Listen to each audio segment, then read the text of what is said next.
by 2030, the connections will start to be made between artificial intelligence and the human brain.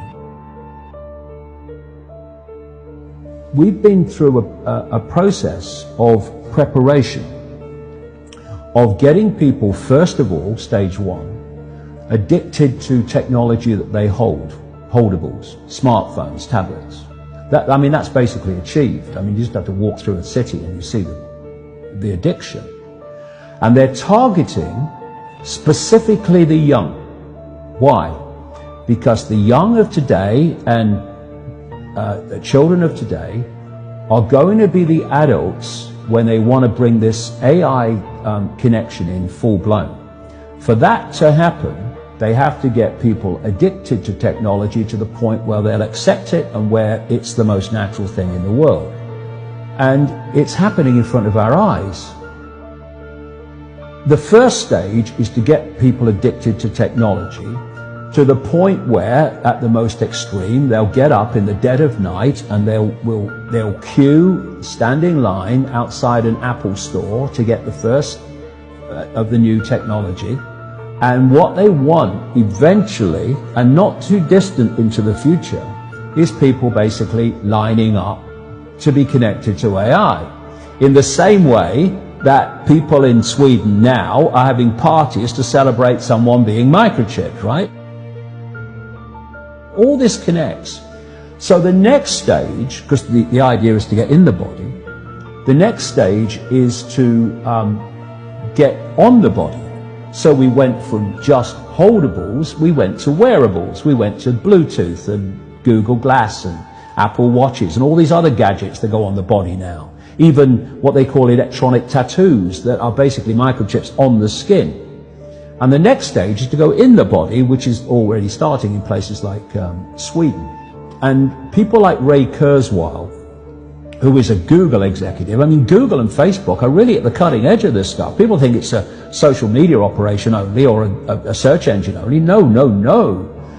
This whole Google group now, which is given the name Alphabet, are absolutely at the cutting edge of this whole AI technology. So is Amazon.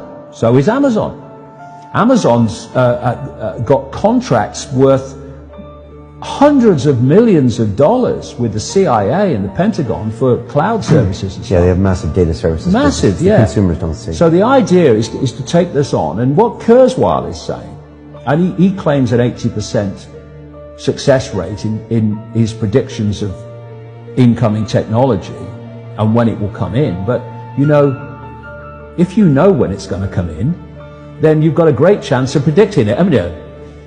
It's like, if you know when a stock market's going to fall because the people you are connected to are going to make it fall, well, you're going to get out just before it falls, and you're going to get in just before you know they're going to push it up. You don't have to be, Nostradamus if you know the script. This is the sales pitch, and this is why they're telling you.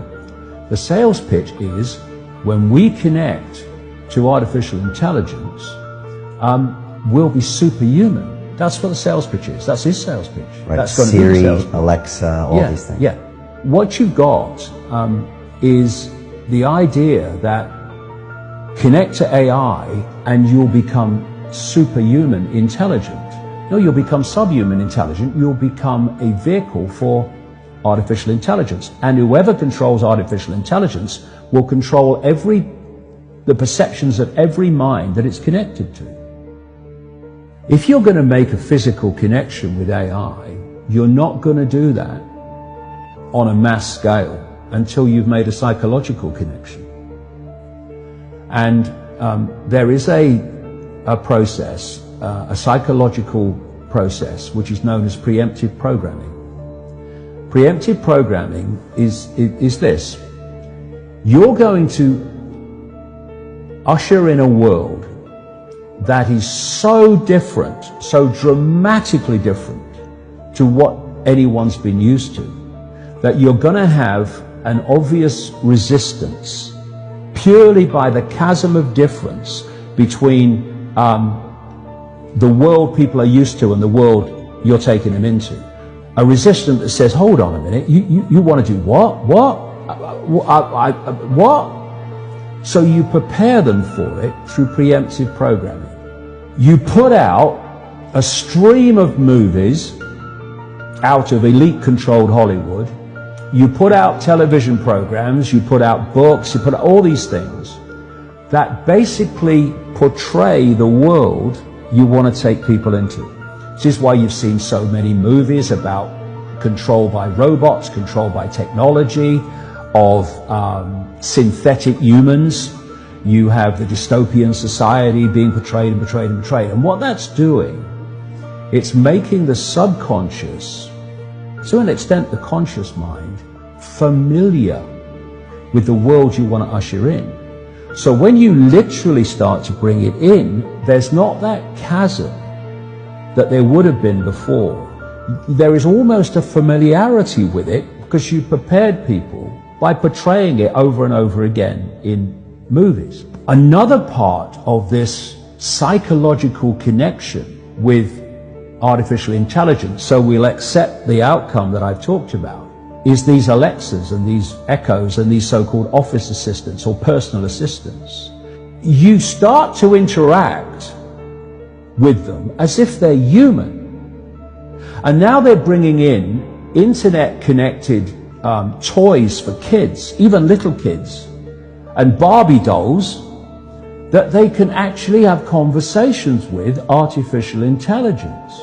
They're now bringing in these robots that are, these synthetic robots that are looking more and more like humans, a lot of them coming in from the East. And this is a whole psychological process of familiarizing us with artificial intelligence, to getting people to interact with it until it becomes the most natural thing in the world. By 2030, the connections will start to be made between artificial intelligence and the human brain. And the human brain will be connected to what he calls the cloud.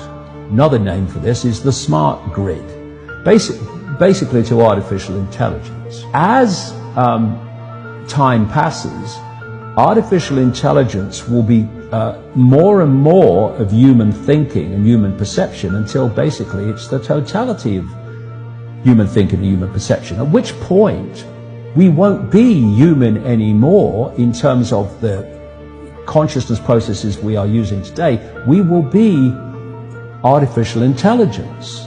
And this is the assimilation I'm talking about.